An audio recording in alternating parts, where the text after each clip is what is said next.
नमस्कार, मैं हूं बालकृष्ण थरेजा। आप देख रहे हैं डेली लाइफ। आइए शुरुआत करते हैं आज के मुख्य समाचारों की। जिले में फैले नशे के कारोबार पर रोक लगाने की मांग।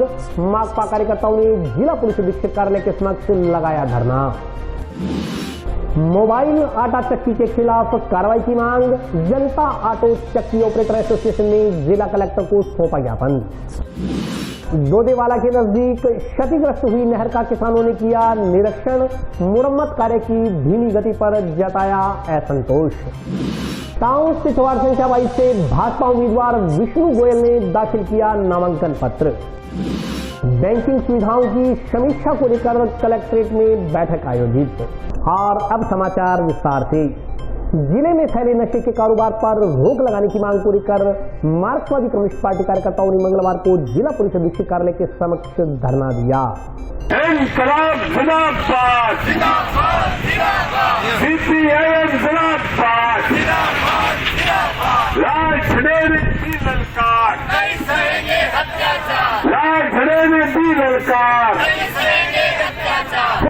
जिले में फैले नशे के कारोबार पर रोक लगाने की मांग को लेकर मार्क्सवादी कम्युनिस्ट पार्टी के कार्यकर्ताओं ने मंगलवार को जिला पुलिस अधीक्षक कार्यालय के सामने धरना दिया। धरने के बाद पुलिस अधीक्षक को सौंपे गए ज्ञापन में नशे विशेषकर चिट्टे का कारोबार करने वालों के खिलाफ सख्त कार्रवाई करने की मांग की गई है। इससे पहले धरना स्थल पर हुई सभा में वक्ताओं ने कहा कि हनुमानगढ़ जिले में लंबे समय से नशे व अवैध शराब के कारोबार में लगातार वृद्धि हो रही है। इस कारण जिले के गाँव में चिट्टा व अवैध शराब का कारोबार फल फूल रहा है। इसके चलते युवा पीढ़ी नशे के गर्त में धंसती जा रही है। आए दिन आपराधिक घटनाओं में वृद्धि हो रही है। सामान्य से लेकर गंभीर लड़ाई झगड़े भी बढ़े हैं, लेकिन इतना कुछ होने के पश्चात भी पुलिस व जिला प्रशासन इस संदर्भ में गंभीर नहीं है। दिन रात बढ़ रही घटनाओं के चलते आमजन में भय का माहौल है। जिले का प्रत्येक व्यक्ति अपने आप को असुरक्षित महसूस कर रहा है। वक्ताओं ने आरोप लगाया कि पुलिस की ओर से जिले में लगातार अपराधियों के साथ सांठ-गांठ की जा रही है, जिसका नतीजा यह है कि टाउन पुलिस थाना क्षेत्र के गांव जोरावरपुरा में नाबालिग छात्रा के साथ स्कूल में छेड़छाड़ करने वालों के खिलाफ दर्ज एफआईआर में नामजद सभी आरोपियों को अभी तक गिरफ्तार नहीं किया गया। इसी तरह जंक्शन थाना क्षेत्र के गांव 2 केंजे में ईंट भट्टे पर एक व्यक्ति की संदिग्ध मौत हो जाती है और पुलिस उसे दुर्घटना दिखाने में लग जाती है। 2 केंजे में अवैध शराब का कारोबार चरम सीमा पर है। लगातार शिकायत करने पर भी कोई कार्रवाई पुलिस की ओर से नहीं की जा रही। अवैध कारोबार, अवैध नशे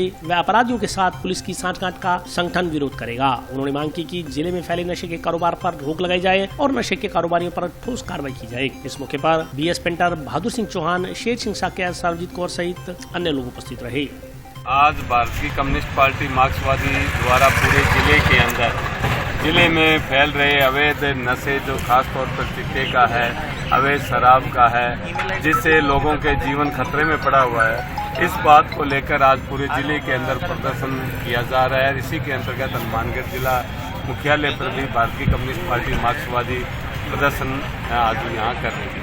उससे यही है कि जो चिट्टे का नशा है जो पंजाब से यहाँ घुसा है, जो गाँव गलियाँ हो चुका है, युवा पीढ़ी बर्बाद हो रही है और पुलिस जिस तरह से अपराधियों के साथ साठ-गांठ कर रही है, अवैध शराब 2 केंजे में सरेआम बिक रही है और उनके खिलाफ शिकायत करने वालों पर झूठे मुकदमे हो रहे हैं, उसके बावजूद भी आज पुलिस उन पर कोई कार्रवाई नहीं कर रही है। तमाम सवाल हैं जिनको लेकर हम आज यहाँ धरने प्रदर्शन में शामिल हैं। आज भारतीय कम्युनिस्ट पार्टी मार्क्सवादी पूरे जिले में तमाम तहसील हेडक्वार्टर पर आज विशेष तौर से नशे के खिलाफ, क्योंकि मेडिकल नशा और चिट्टा और तमाम इस प्रकार का अवैध शराब का बड़ा कारोबार जो हनुमानगढ़ पूरे चल रहा है, उससे आपराधिक घटनाएं बढ़ रही है। चोरियां, मोबाइल छीन ले जाना, नकबाजी, इस प्रकार की मारपीट, ये घटनाएं लगातार बढ़ रही है। इसके खिलाफ आज भारतीय कम्युनिस्ट पार्टी यहाँ के जो एसपी है उनको ज्ञापन देगी और ये सारे सवाल हम ये उठाएंगे और लगातार हम लोगों में जाकर जन जागृति लाकर इस अवैध नशों के खिलाफ हम लड़ेंगे। मोबाइल आटा चक्की के खिलाफ कार्रवाई करने की मांग को लेकर जनता ऑटो चक्की ऑपरेटर एसोसिएशन के सदस्यों ने मंगलवार को जिला कलेक्टर को ज्ञापन सौंपा।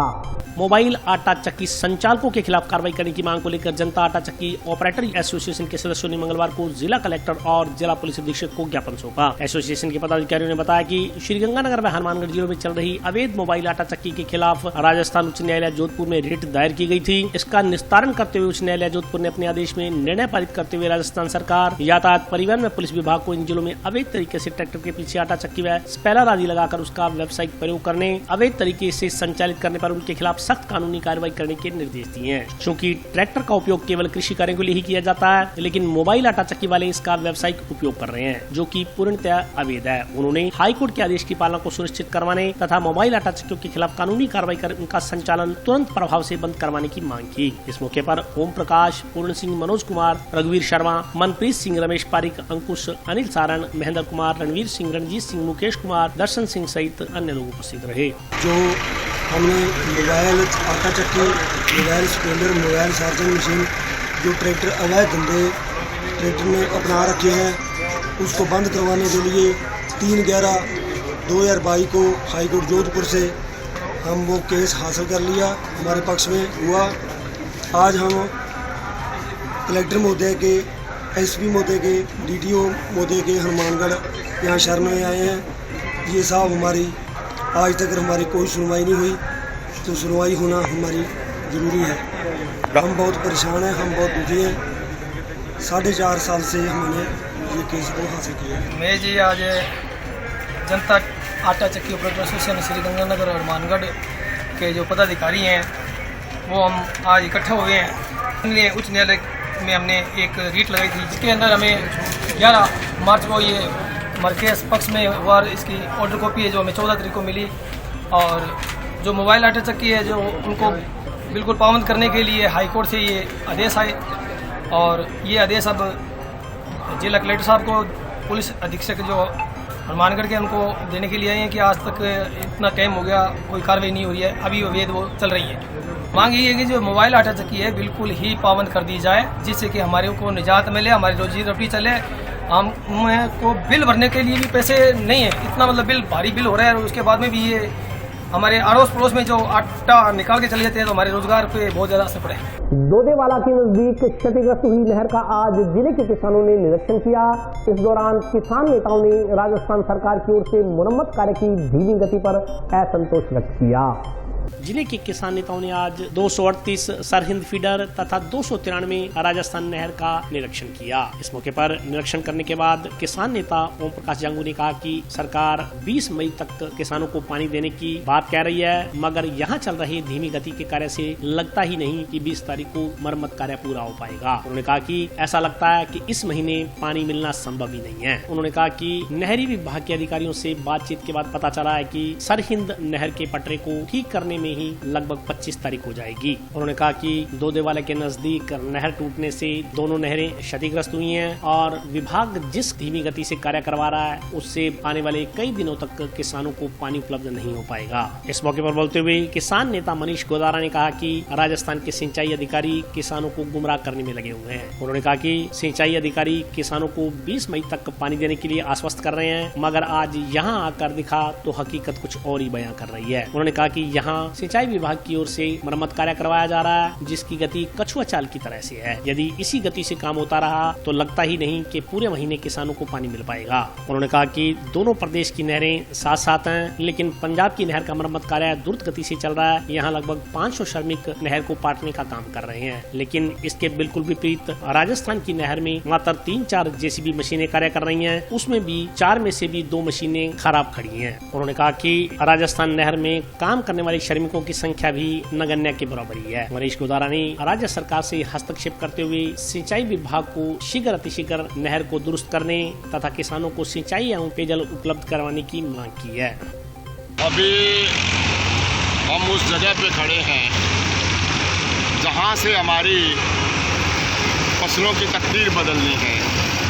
238 RD Sirhind feeder, 293 RD Rajasthan नहर, और वर्तमान में इस नहर पर जिस गति से कार्य चल रहा है उससे ये निश्चित है कि हमें 20 तारीख को पानी नहीं मिल सकता हरी के बैराज से, न राजस्थान फीडर में न सरहिंद फीडर के अंदर, क्योंकि अभी हमारी जो यहाँ के अधिकारियों से बात हुई है, उन्होंने कहा है कि सरहिंद फीडर का अकेला पटड़ा, जो पश्चिमी पटड़ा है, वो 25 तारीख तक तैयार हो सकता है। बीच वाले पटड़े के बारे में अभी वो बतलाने की स्थिति में नहीं है कि इसमें कितना समय लगेगा, क्योंकि जब नहर में कटाव आया 3500 के आसपास पानी जब राजस्थान नहर में घुसा तो राजस्थान नहर का सामने का पटड़ा भी क्षतिग्रस्त हो गया, बीच का टूट गया, और जो सरहिंद फीडर का बेड है उस बेड में कहते हैं 13 से 14 फुट नीचे तक कटाव आ गया। अभी जो पानी आप सामने देख रहे हैं वो नीचे से रिस रिस के आ रहा है। ऐसी स्थिति में वो कह रहे हैं अभी हम इसको खाली करवा रहे हैं, फिर इसको भर के इसको जमाने में कितना समय लगेगा उसके बाद ही निश्चित रूप से हम आपको तारीख बतला सकते हैं। अभी हम आज नहर पे आए हैं नहर की स्थिति देखने के लिए। हमारे जो राजस्थान में हमारे जो सिंचाई विभाग के अधिकारी हैं और जो वहाँ के लोग हैं, हमें सिंचाई विभाग के अधिकारियों द्वारा कहा गया कि 20 तारीख तक अपनी नहर में पानी आ जाएगा। तो मैं आपको ये वास्तु स्थिति दिखाना चाहता हूँ, जो ज़मीनी हकीकत है दिखाना चाहता हूँ। राजस्थान की जो नहर यहाँ पे टूटी है, इधर से नहर टूटी और सामने की नहर है जो पानी के बहाव के कारण वो भी नहर टूट गई वहाँ पे। और हमारी राजस्थान की नहर में, पंजाब की नहर की साइड में आप जैसी भी देख सकते हैं और मिट्टी डालने वाले जो मजदूर हैं वो भी देख सकते हैं, जो 500 के करीब मजदूर यहाँ पे लगे हुए हैं। और जब राजस्थान नहर की बात करें तो यहाँ पे 6 JCB है इस मशीन के नहर के अंदर, जिसमें से 3 मशीन चल रही है और 3 मशीनें खड़ी है। तो सारे के सारे 7 या 8 मजदूर काम पे लगे हुए हैं। अगर ये स्थिति रही तो 20 तारीख तक हमें कैसे पानी मिल जाएगा? पानी पीने की तो बहुत बड़ी समस्या हमारे गांव में, फसलों के लिए भी पानी की समस्या है। पानी नहीं आएगा। 270 फुट का यहाँ पे कटाव है, अभी तक उसकी कोई पोजीशन लग नहीं रही है। जो पंजाब के अधिकारी हैं उनसे हमने बात की, एक्शन साहब से, ऐसी साहब से, तो वो बोल रहे हैं कि कम से कम 1 हफ्ता लग जाएगा। तो हमारा तो ये कहना है कम से कम अगर इसी महीने में हमें पीने के लिए पानी मिल जाए गाँव में तो मैं बहुत बढ़िया मानता हूँ। क्योंकि जो स्थिति चल रही है इस स्थिति से हमें पूरे मेरे ख्याल से आधे जून में जाके पानी मिलेगा, क्योंकि काम करने की यहाँ पे कोई गति नहीं है, बिल्कुल धीमी गति से काम हो रहा है। पंजाब की साइड में तो आप देख सकते हैं कम से कम 500 मजदूर लगे हुए हैं और सारे 10 मजदूर काम कर रहे हैं और 3 जैसी मशीन खड़ी है। और हमारा यहाँ पे कोई भी जनप्रतिनिधि नहीं आया हुआ, कोई भी राजस्थान का अधिकारी हमें नहीं मिला। हम 3 घंटे से यहाँ पे खड़े हैं नहर पे। पंजाब के अधिकारी अपनी नहर पे खड़े हैं, वो नहर की काम करवा रहे हैं मजदूर से खड़ा होकर। राजस्थान का कोई यहाँ पे घड़ी दौड़ी नहीं है। सारा डिपार्टमेंट लगे हुए हैं ਇਹਨੂੰ ਪਲੱਗ ਕਰਨ ਲਈ, ਕਿਉਂਕਿ ਸਾਡੀ ਵੀ ਜਿਹੜੀ ਸੋਇੰਗ ਸੀਜ਼ਨ ਚੱਲ ਰਿਹਾ ਹੈ ਆਪਣੇ ਕਾਟਨ ਕ੍ਰੌਪ ਦਾ, ਤਾਂ ਪਾਣੀ ਦੀ ਬਹੁਤ ਜ਼ਿਆਦਾ ਚੀਨ ਡਿਮਾਂਡ ਹੈ ਸਾਡੇ ਪੰਜਾਬ 'ਚ ਵੀ ਹੈ। ਤੇ ਚਲੋ ਰਾਜਸਥਾਨ 'ਚ ਤੇਲ ਐਸਐਫ ਦੀ ਤੇਲ ਤੋਂ ਤੁਹਾਨੂੰ ਵੀ ਅਸੀਂ ਪਾਣੀ ਦੇਣਾ ਹੈ। ਪ੍ਰੋਬਲਮ ਕੀ ਹੈ ਕਿ ਇਹਦੀ ਜਿਹੜੀ ਪਿੱਟ ਹੈ ਨਾ, ਮਤਲਬ ਪਾਣੀ ਦੀ ਇੰਨੀ ਜ਼ਿਆਦਾ ਵੈਲੋਸਿਟੀ ਸੀ ਇੱਥੇ, ਤਕਰੀਬਨ 3500 ਤੋਂ 3800 ਕਯੂਸੈਕ ਪਾਣੀ ਜਿਹੜਾ ਇਸ ਸੈਕਸ਼ਨ ਦੇ ਵਿੱਚ ਹੀ ਫਲੋ ਹੁੰਦਾ, ਤਾਂ ਉਹਦੇ ਨਾਲ ਜਿਹੜੀ ਥੱਲੇ ਸਕੋਰਿੰਗ ਕਾਫੀ ਹੋ ਗਈ ਨਾ। ਡੀਪ ਜਿਹੜਾ 13 ਫੁੱਟ 14 ਫੁੱਟ ਐਵਰੇਜ 15 ਫੁੱਟ ਜਿਹੜਾ ਚੱਲਾ ਤਾਂ ਲਗਾਤਾਰ ਹੀ ਜਿਹੜਾ day and night full swing 'ਚ ਕੰਮ ਚੱਲ ਰਿਹਾ। ਤਾਂ ਕੋਸ਼ਿਸ਼ ਹੈ ਜਿੰਨਾ ਜਲਦੀ ਹੋ ਸਕੇ ਉਨਾ ਜਲਦੀ ਅਸੀਂ ਪਲੱਗ ਕਰਨਾ। ਵੀ ਸਾਡੀ ਵੀ ਫਾਰਮਰ ਦੀ ਇਹੀ ਡਿਮਾਂਡ ਹੈ, ਤੇ ਜੇ ਇਹ ਚੱਲੂਗਾ ਤਾਂ ਤਾਂਹੀਓ ਰਾਜਸਥਾਨ ਨੂੰ। ਸਾਡੀ ਕੋਸ਼ਿਸ਼ ਹੈ, ਦੇਖੋ ਐਗਜ਼ੈਕਟ ਅਸੀਂ ਕੋਈ ਸਲੋਟ ਤਾਂ ਨਹੀਂ ਦੱਸ ਸਕਦੇ, ਪਰ ਦੇਖੋ 1 ਵੀਕ ਤਾਂ ਲੱਗ ਸਕਦਾ। ਦੇਖੋ ਜੀ ਕਰਨ ਤੇ ਆ, ਦੇਖੋ ਪ੍ਰੋਬਲਮ ਕੀ ਆ ਵੀ ਹੁਣ ਸਾਡੇ ਦੋਨੇ ਬੈਂਕ ਰਾਈਟ ਤੇ ਲੈਫਟ, ਕਾਮਨ ਬੈਂਕ ਤੇ ਰਾਈਟ ਬੈਂਕ ਜਿਹੜਾ ਉਹ ਤਕਰੀਬਨ 70 ਤੋਂ 80% ਤਿਆਰ ਹੋ ਗਿਆ। ਤੇ ਅਸੀਂ ਜਿਹੜੀ ਬੈੱਡ ਦੀ ਡੀ ਵਾਟਰਿੰਗ ਕਰੀ ਜਾਂਦੇ ਆ, ਉਹ ਬੈੱਡ ਜਦੋਂ ਨੰਗਾ ਕਰਕੇ ਦੇਖਾਂਗੇ ਵੀ ਥੱਲੇ ਕੀ ਕੁਛ ਹੈ, ਕਿੰਨਾ ਨੁਕਸਾਨ ਹੋਇਆ, ਉਸ ਤੋਂ ਬਾਅਦ ਹੀ ਦੱਸ ਸਕਦੇ। ਉਹਦੇ ਬਾਰੇ ਤਾਂ ਸਿਰਫ ਇੱਕ ਰਫ आइडियाज है, वो लगातार डी वाटरिंग चली जाती है, तुम देख ही रहे हो। टाउन सीटवार संख्या 22 से आज भाजपा उम्मीदवार विष्णु गोयल ने अपना नामांकन पत्र दाखिल किया। इस मौके पर पूर्व सभापति राजकुमार हिसारिया, अमित सहू सहित अन्य पदाधिकारी मौजूद रहे। नगर परिषद उपचुनाव को लेकर आज टाउन स्थित वार्ड नंबर 22 से भारतीय जनता पार्टी के उम्मीदवार विष्णु गोयल ने अपना नामांकन पत्र दाखिल किया। नामांकन पत्र दाखिल करते समय नगर परिषद के पूर्व सभापति राजकुमार हिसारिया, भाजपा नेता अमित सहू, प्रदीप एरी, दीपक खाती, मदन लाल पारिक सहित अन्य भाजपा कार्यकर्ता उनके साथ मौजूद रहे। इस मौके पर भाजपा नेता अमित सहू ने आमजन से भाजपा की नीतियों के साथ चलने तथा विकास का मार्ग प्रशस्त करने के लिए भाजपा उम्मीदवारों को जिताने का आह्वान किया। उन्होंने कहा कि 29 मई को होने वाले नगर परिषद के तीनों उपचुनाव में भारतीय जनता पार्टी के उम्मीदवार प्रचंड बहुमत से विजयी होंगे। अमित शाह के अनुसार भारतीय जनता पार्टी देश हित में सोचने वाली तथा अपनी सकारात्मक योजनाओं के जरिए देश को प्रगति के राह पर ले जाने वाली पार्टी है। उन्होंने कहा कि हनुमानगढ़ की नगर परिषद के अधिकारी शहर की बेशकीमती प्रॉपर्टी को बेचकर नगर परिषद को कंगाल करने में लगे हुए हैं। उन्होंने कहा कि हनुमानगढ़ की जनता सब देख रही है और इसी चुनाव में उनकी मनमानियों का जवाब देगी। भारतीय जनता पार्टी के प्रत्यक्ष के रूप में फॉर्म भरा। कल भारतीय जनता पार्टी के 60 नंबर से बजरंग भाटी व 17 नंबर से मनोज कुमार के फॉर्म भरा था। आज 3 प्रत्याशियों के सिंबल हम लोगों ने एलचिन साहब को जमा कराए और तीनों के तीनों प्रत्याशी बड़ी मतों से निश्चित तौर पर बीजेपी के तीनों उम्मीदवार जीतेंगे।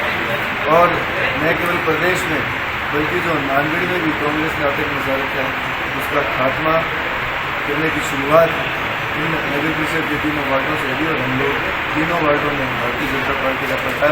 मुख्य मुद्दा तो विकास में भेदभाव और जो मनमानी नगर परिषद कर रही है, शहर के जो जगह हैं उसको बेच रही है बिना मतलब के, और भविष्य की योजनाओं को ध्यान में रखते हुए उन जगहों को सेफ नहीं रख रही और जो भ्रष्टाचार के मुद्दे हैं मुख्य रूप से नगर परिषद में भी हमारी। और अभी वक्त ब्रेक का, हाजिर होता हूँ छोटे से ब्रेक के बाद।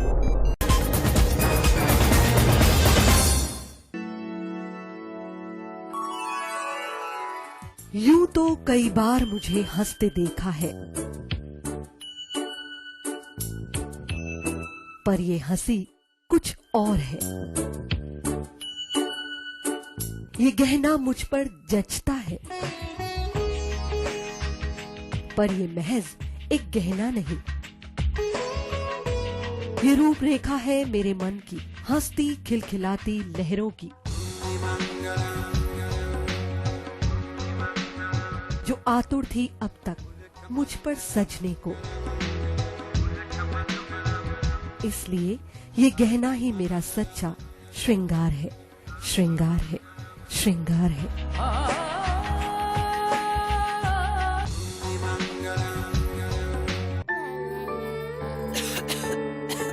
दीदी ये देखो,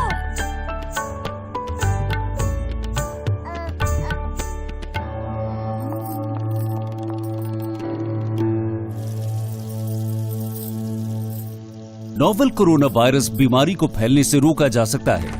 खांसी और छींक के बाद और बच्चे को छूने से पहले अपने हाथों को साबुन से धोकर इसे फैलने से रोक सकते हैं।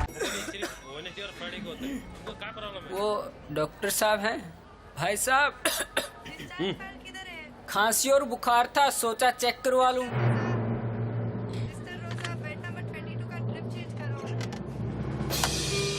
नोवेल कोरोना वायरस बीमारी को फैलने से रोका जा सकता है। बुखार के साथ खांसी और छींक होने पर तुरंत नजदीकी हेल्थ क्लिनिक या केंद्र जाएं। ब्रेक के बाद स्वागत है। आइए नजर डालते हैं अगले समाचारों पर। सरकार द्वारा आमजन को उपलब्ध करवाई जा रही बैंकिंग सुविधाओं की समीक्षा को लेकर कलेक्ट्रेट में बैठक का आयोजन किया गया।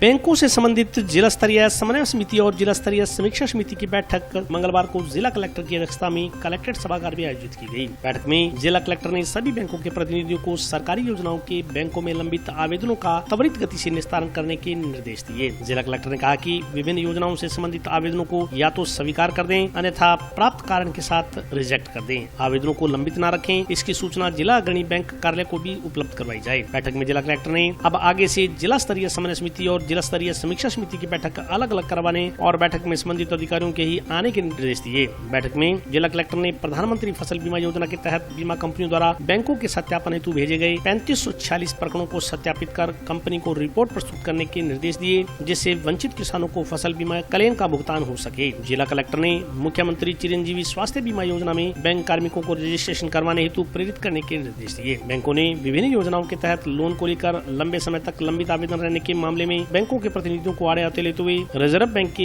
एजीएम श्री ओपी कविया ने कहा कि बैंक सरकारी है, योजनाएं भी सरकारी हैं, फिर लोन क्यों नहीं दिया जाता। इससे बैंक और योजनाओं दोनों की बदनामी हो रही है। योजनाएं सोच समझकर आमजन के लिए बनाई जाती हैं। बैंकिंग संबंधी बैठक में जिला कलेक्टर के अलावा आरबीआई के जयपुर से आए सहायक महाप्रबंधक ओपी कविया, जिला अग्रणी बैंक प्रबंधक राजकुमार, नाबार्ड के जिला विकास प्रबंधक दयानंद काकोड़िया, पंजाब नेशनल बैंक के मुख्य प्रबंधक अनुपम नेथानी, एसबीआई के मुख्य प्रबंधक राजकुमार नंदा, सामाजिक न्याय एवं अधिकारिता के उपनिदेशक विक्रम सिंह, महिला एवं बाल विकास विभाग के उपनिदेशक प्रवेश सोलंकी सहित अन्य अधिकारी कर्मचारी मौजूद रहे।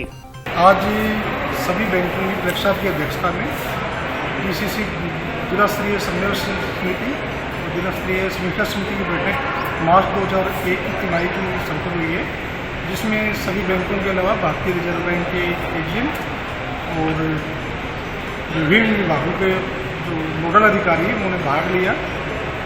जो भी बैंकों से संबंधित स्कीमें हैं उनका बड़ी गहराई से समीक्षा की गई है। जो भी बैंकों के टारगेट्स है, कितने परसेंट अचीव हुए, कितने हम पीछे हैं, गवर्नमेंट स्पॉन्सर्ड स्कीम के बारे में, इवन जो भी बैंकिंग से रिलेटेड इश्यूज हैं सब इश्यूज डिटेल में कलेक्टर के द्वारा डिस्कस किए गए। विद्यार्थियों को यातायात नियमों की जानकारी देने के उद्देश्य को लेकर आज जंक्शन में कार्यक्रम का आयोजन किया गया।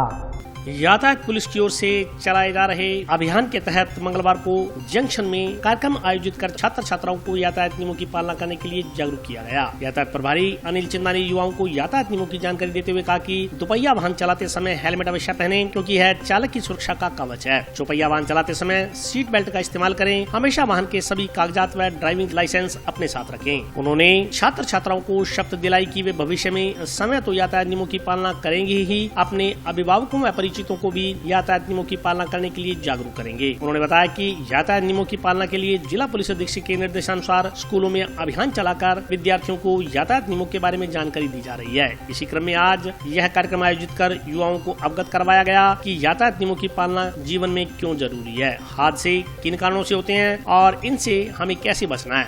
नियमों की पालना में श्रीमान जिला पुलिस अधीक्षक महोदय के निर्देशानुसार अभी स्कूलों में अभियान चल रहा था। बच्चों को यातायात नियमों के बारे में जानकारी दी जा रही थी।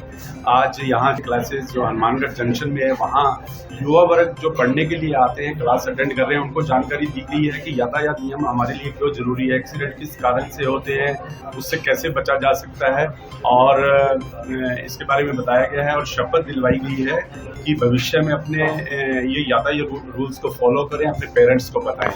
सुरेशिया स्थित गुरुद्वारा बाबा बचित्र सिंह में नशे के खिलाफ जन जागरूकता बैठक का आयोजन किया गया। जंक्शन के वार्ड नंबर 58 स्थित गुरुद्वारा बाबा बचित्र सिंह में नशे, बाल विवाह तथा अन्य सामाजिक कुरीतियों के खिलाफ जन जागरण अभियान चलाया गया। कार्यक्रम में बाल कल्याण समिति के सदस्य प्रेमचंद शर्मा तथा अनुराधा शर्मा में वहां उपस्थित लोगों को सामाजिक बुराइयों तथा नशे से दूर रहने का आह्वान किया। प्रेमचंद शर्मा ने कहा कि सुरेशिया में नशे के प्रचलन की बहुत दिनों से जानकारी मिल रही थी। इसी के दृष्टिगत आज बाबा बचित्र सिंह कॉलोनी में वार्ड वासियों को एकत्रित किया गया। उन्होंने बताया कि वार्ड वासियों को नशे के दुष्प्रभावों तथा अपने बच्चों की निगरानी करने के संदर्भ में काउंसलिंग की गई। उन्होंने कहा कि उन्हें जानकारी मिली थी कि बहुत से बच्चे नशे की लत से गर्त में जा रहे हैं। इसी क्रम में उन्होंने आज मोहल्ले वासियों को, बच्चों के परिजनों को यहाँ बुला समझाइश की। उन्होंने कहा कि यहाँ मिली शिकायतों के आधार पर पुलिस अधीक्षक को यहाँ रात्रि को गश्त बढ़ाने के लिए भी लिखा गया है। नशा एक बहुत ही आज हमारे भाई साहब ने बताया, हमारे को दिखाया वीडियो के अंदर कि छोटे छोटे बच्चे 10-12 साल के बच्चे शून्य स्थान पर जाकर इंजेक्शन लगवा रहे हैं, गोली खा रहे हैं। तो मेरे हिसाब से भविष्य देश पहले वो खत्म हो रहे हैं।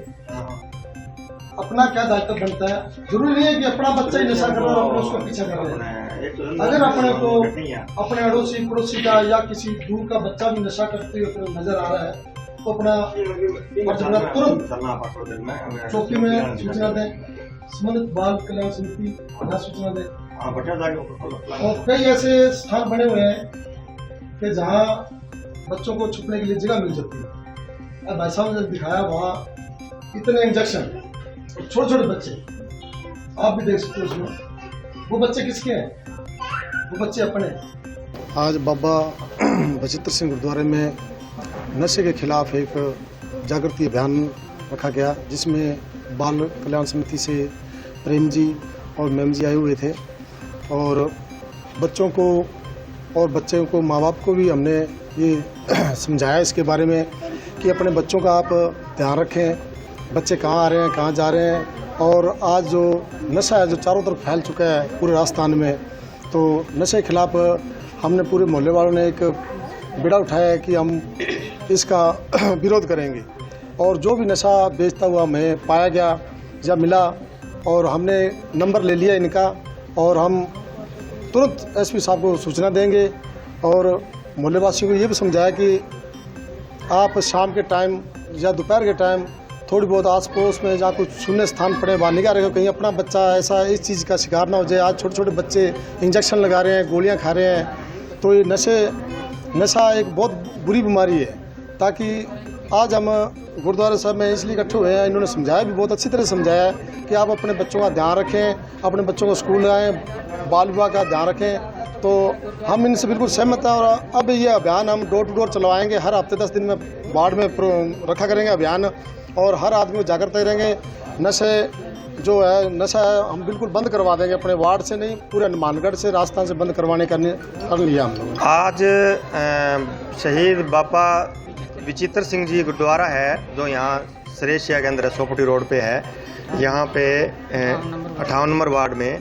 तो हमारा जो बाल कल्याण समिति में मैं और मेरे साथ मैडम अनुराधा साहन, सुमन जी सैनी, और हम यहाँ जो एक शिकायत मिल रही थी कई दिनों से कि कुछ बच्चे, छोटे बच्चे हैं, नाबालिग भी हैं, उसमें कुछ बालिग भी हैं, वो सभी मिलके जो टीके लगाते हैं, नशा करते हैं।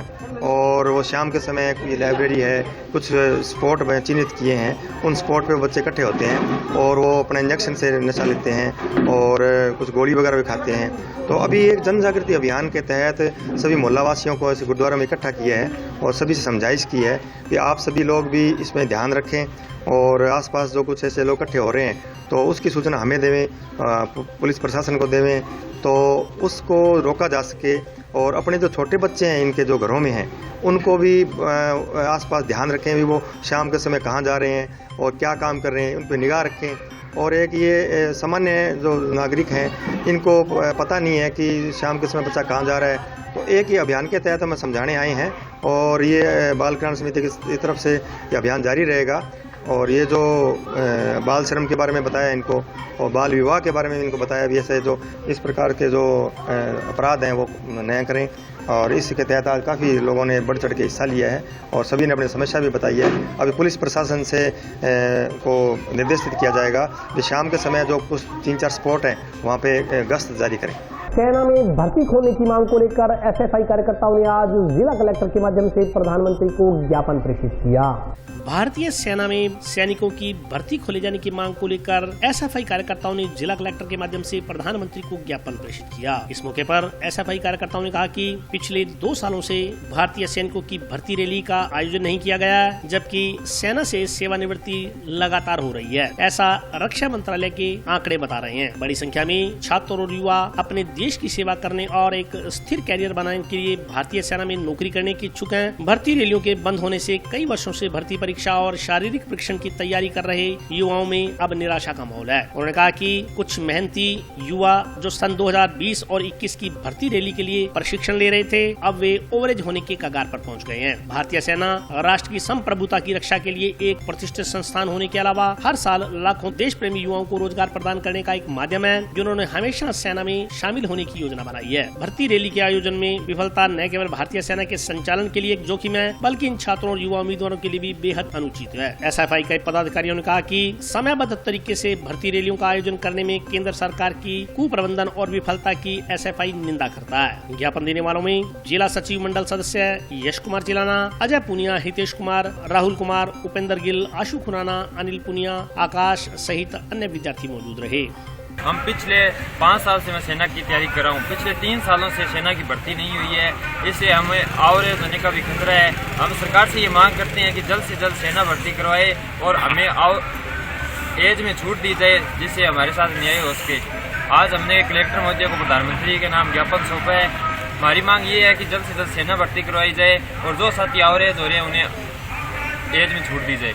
आज पूरे भारत में जैसे 3 वर्ष से सेना भर्ती की रैली शुरू नहीं की गई। जो विद्यार्थी लगातार पिछले 3 साल से और जो पहले से आर्मी भर्ती की तैयारी करता, उसके लिए अब संकट पैदा हो गया है, क्योंकि सरकार पिछले 3 साल से सेना में भर्ती नहीं ले रही है। विद्यार्थी इस वजह से ओवरेज हो गए हैं। लगातार छात्र संगठन एसएफआई इस बात को लेकर आंदोलन कर रहा है कि सेना भर्ती की रैली शुरू की जाए। आज पूरे भारत में ये प्रोग्राम था कि सांसदों का घेराव किया जाएगा कि वो सदन में इस मांग को उठाएं और ये बात सेना भर्ती रैली जल्द शुरू की जाए। हमारे यहाँ एसएफआई श्रीगंगानगर ने संसद का घेराव किया है हमारे लोकसभा क्षेत्र में, और हम हनुमानगढ़ की एसएफआई जिला कलेक्टर को ये बात कहने आई है, ये ज्ञापन दिया हमने कि सेना भर्ती रैली जल्द शुरू की जाए और विद्यार्थियों के साथ जो न्याय हो रहा है उसको, उसके लिए विद्यार्थियों के लिए ये काम शुरू किया। और आज के लिए बस इतना ही। कल फिर हाजिर होता हूँ नए समाचारों के साथ, तब तक के लिए नमस्कार।